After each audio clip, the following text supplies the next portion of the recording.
तीन तीन बड़ी बड़ी खबरें चल रही है दोस्तों, और खबरें भी ऐसी है जो आपकी जिंदगी के ऊपर पूरी तरह से प्रभाव डालेगी, असर डालेगी।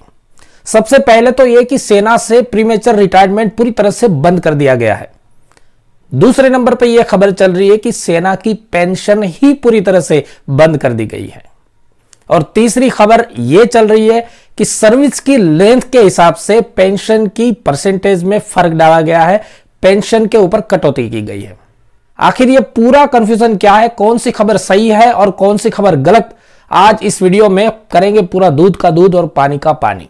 सबसे पहली खबर तो यह है दोस्तों कि सेना से पूरी तरह से प्रीमेचर रिटायरमेंट बंद कर दी गई है।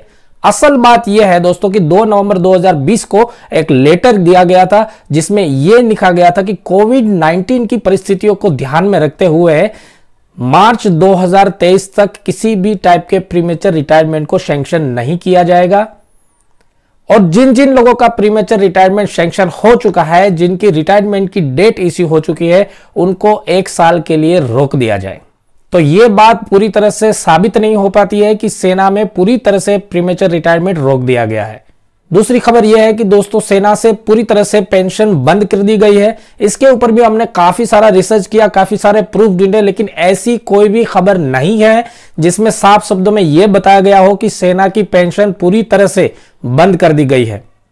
और तीसरी खबर के मुताबिक 29 अक्टूबर 2020 को सीडीएस की तरफ से एक प्रपोजल दिया गया है गवर्नमेंट को, जिसमें लिखा गया है कि जवानों की सर्विस लेंथ के हिसाब से उनकी पेंशन के ऊपर विविध प्रकार की अलग अलग प्रकार की कटौती की जाए।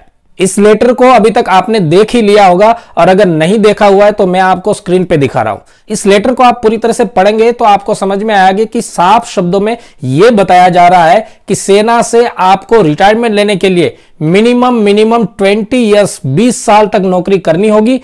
पहले की तरह 15 साल में प्रीमेचर रिटायरमेंट और 17 साल में एक सिपाही के तौर पर कलश रिटायरमेंट नहीं ले सकते हो।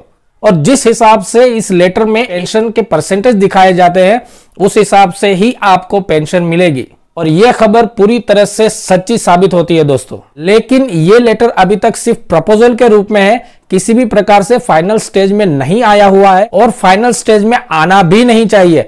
अगर इस तरह की बातें गवर्नमेंट की तरफ से सैंक्शन कर दी गई दोस्तों, तो ये एक जवान के लिए, एक सैनिक के लिए बहुत ही बुरे समाचार है। एक सैनिक अपने देश के प्रति फौज की सेवा करते हुए अपना सब कुछ न्यौछावर कर देता है, अपनी सारी उम्मीदों को कुर्बान कर देता है, लेकिन एक छोटी सी उनके दिल में आशा रहती है कि जिस सरकार के लिए, जिस जनता के लिए, जिस देश के लिए मैं अपना सब कुछ बलिदान कर रहा हूं, वो सरकार मेरे बच्चों का भविष्य सुधार देगी।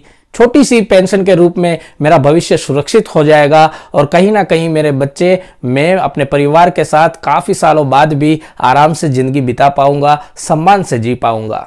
तो सैनिक मंत्रा की तरफ से हमारी तो सरकार से यही गुजारिश है कि इस टाइप के प्रपोजल को ना लाया जाए। लेकिन आप सभी से मैं एक गुजारिश जरूर करूंगा सैनिक मंत्रा परिवार की तरफ से, आप इस खबर को अपने ऊपर हावी ना होने दे, अपने मनोबल को टूटने ना दे।